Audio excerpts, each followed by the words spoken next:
नमस्कार, junior educational academy में आप सभी का स्वागत है। आज के इस भूगोल के क्लास में हम ज्वालामुखी के वर्गीकरण का अध्ययन करेंगे। तो हमने पिछले क्लास में अध्ययन किया था कि ज्वालामुखी का परिचय, अर्थ, परिभाषा एवं उनसे निकलने वाले पदार्थों का अध्ययन किए थे तथा उनसे निकलने वाले पदार्थों के अलावा उनके उत्पत्ति के कारकों का अध्ययन किए थे। तो आइए आज के क्लास में हम विभिन्न आधारों द्वारा अर्थात क्रियाशीलता और उद्गार के आधार पर ज्वालामुखी के प्रकारों का अध्ययन करते हैं। तो सर्वप्रथम हम क्रियाशीलता के आधार पर ज्वालामुखी को देख लेते हैं। क्रियाशीलता अर्थात जो ज्वालामुखी उद्गार है वह दरारी हो या केंद्रीय ज्वालामुखी हो, ठीक है। वो उनमें जो उद्गार होने की क्रिया होती है वह लंबा समय तक होता है, कोई मध्य समय तक होता है और कोई क्षणिक होता है। तो उनके आधार पर इनको 3 वर्गों में पुनः डिवाइड किया गया है क्रियाशीलता को। पहला है सक्रिय ज्वालामुखी। सक्रिय ज्वालामुखी ऐसा ज्वालामुखी है जो एक बार उद्गार होने के पश्चात वह लंबे अवधि तक, मतलब हजारों लाखों वर्षों तक वह उनमें से उद्गार होता रहता है। उद्गार होता रहता है मतलब उनसे जो धूल है, राख है, लावा है, कण है, विभिन्न प्रकार के वो निकलते रहते हैं हमेशा, ठीक है। उन्हें सक्रिय ज्वालामुखी के अंतर्गत रखा गया है।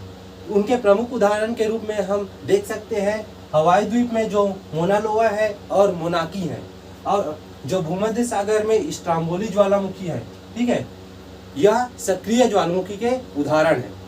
तो आइए दूसरा जो क्रियाशीलता के आधार पर है सुषुप्त ज्वालामुखी। यह सुषुप्त ज्वालामुखी से तात्पर्य एक बार उद्गार होने के पश्चात यह लंबी अवधि के लिए क्या हो जाता है, इसमें उद्गार होना बंद हो जाता है, ठीक है। लंबी अवधि से उद्गार होने बंद होने के कारण वहां बस्तियां बस जाती हैं। तो उनमें अचानक से क्या हो जाता है, मतलब हजारों साल बाद बोला जा सकता है या कई वर्षों बाद बोला जा सकता है कि इसमें पुनः उद्गार की अवस्था देखने को मिलता है। इसे सुषुप्त ज्वालामुखी कहते हैं, जिनके प्रमुख उदाहरण के रूप में हम देख सकते हैं इटली में विसुवियस, इंडोनेशिया में क्राकाटोआ ज्वालामुखी इनके प्रमुख उदाहरण हैं। तो तीसरा देखते हैं शांत या मृत ज्वालामुखी। शांत या मृत ज्वालामुखी यह ऐसा ज्वालामुखी है जो एक बार उद्गार होने के पश्चात इनमें हजारों साल, लाखों साल बाद इसमें उद्गार की कोई संभावनाएं नहीं देखी जा सकती। ऐसे ज्वालामुखी को मृत या क्या शांत ज्वालामुखी कहते हैं। और इनके जो क्रेटर होते हैं वो नीचे की ओर धंस जाती हैं। तो उनमें विभिन्न प्रकार के झीलों का विकास होता है और विभिन्न प्रकार के जो जीव हैं उनके आसपास निवास करने लगते हैं, अर्थात एक जंगल के रूप में यह वातावरण निर्मित हो जाता है शांत ज्वालामुखी के अंतर्गत, ठीक है। तो हमने तीन प्रकार के ज्वालामुखी को अध्ययन किया। एक क्रियाशीलता और सुषुप्त और शांत ज्वालामुखी, ठीक है। उसके पश्चात देखते हैं उद्गार के आधार पर ज्वालामुखी का वर्गीकरण। जो दो विद्वानों ने इन्हें प्रमुख 2 रूपों में वर्गीकृत किया है। पहला है केंद्रीय उद्गार वाले ज्वालामुखी और दूसरा है दरारी उद्गार वाले ज्वालामुखी। तो आइए देखते हैं केंद्रीय उद्गार वाले ज्वालामुखी होता क्या है।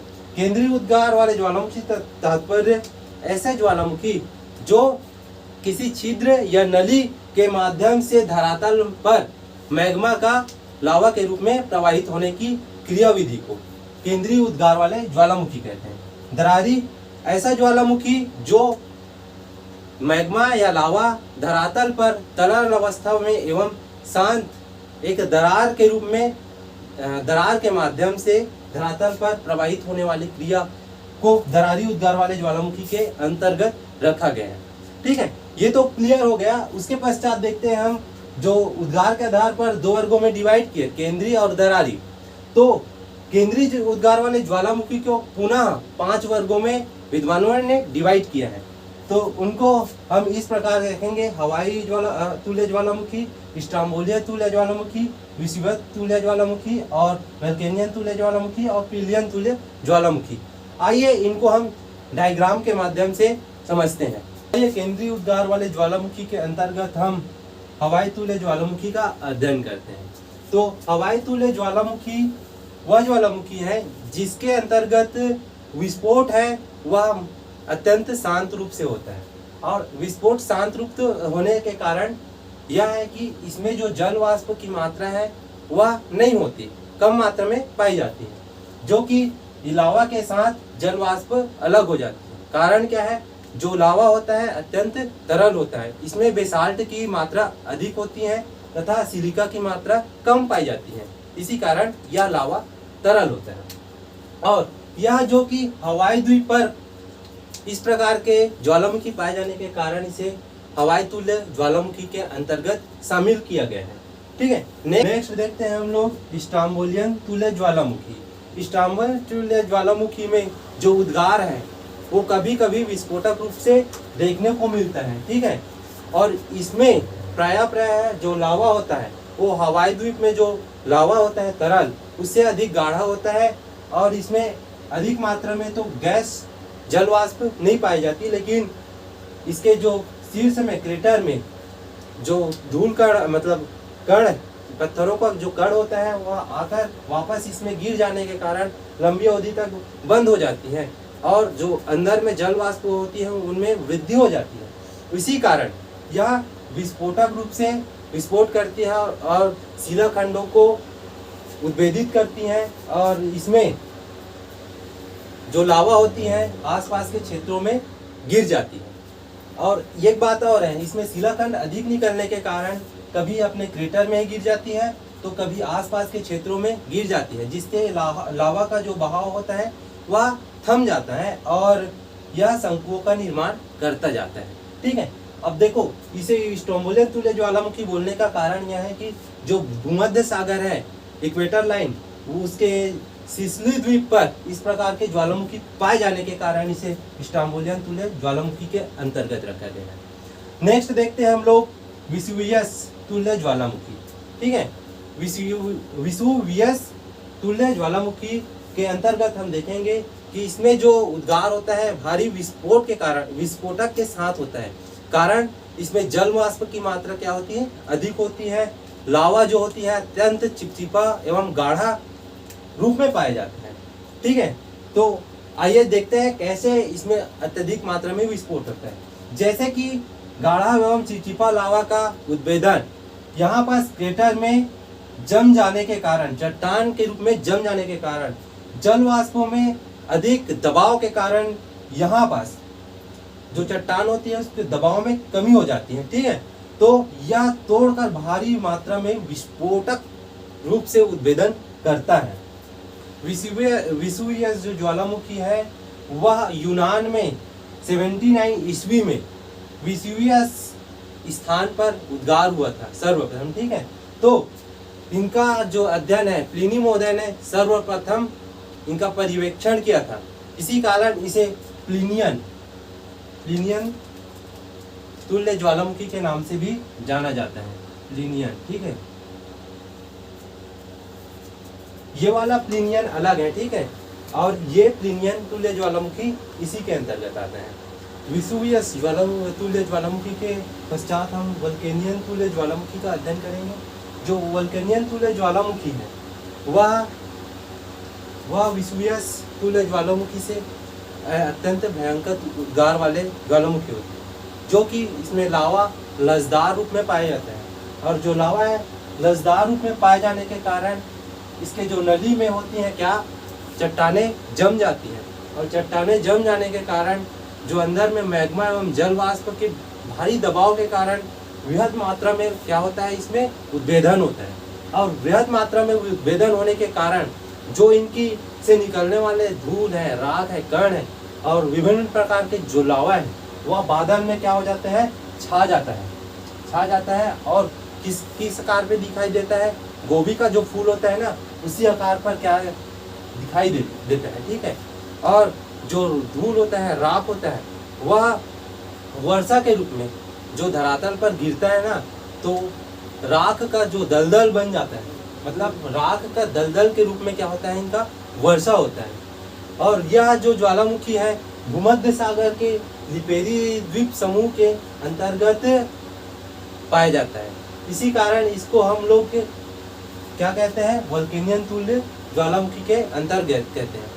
ठीक है, और नेक्स्ट देखते हैं हम लोग प्लिनियन तुल्य ज्वालामुखी। यह जो ज्वालामुखी है अभी तक जो केंद्रीय उद्गार वाले ज्वालामुखी पर है उनमें से सबसे भयानक उद्गार वाले एवं सबसे भयानक क्या करता है, हानि पहुंचाने वाला ज्वालामुखी के अंतर्गत इनका अध्ययन करेंगे।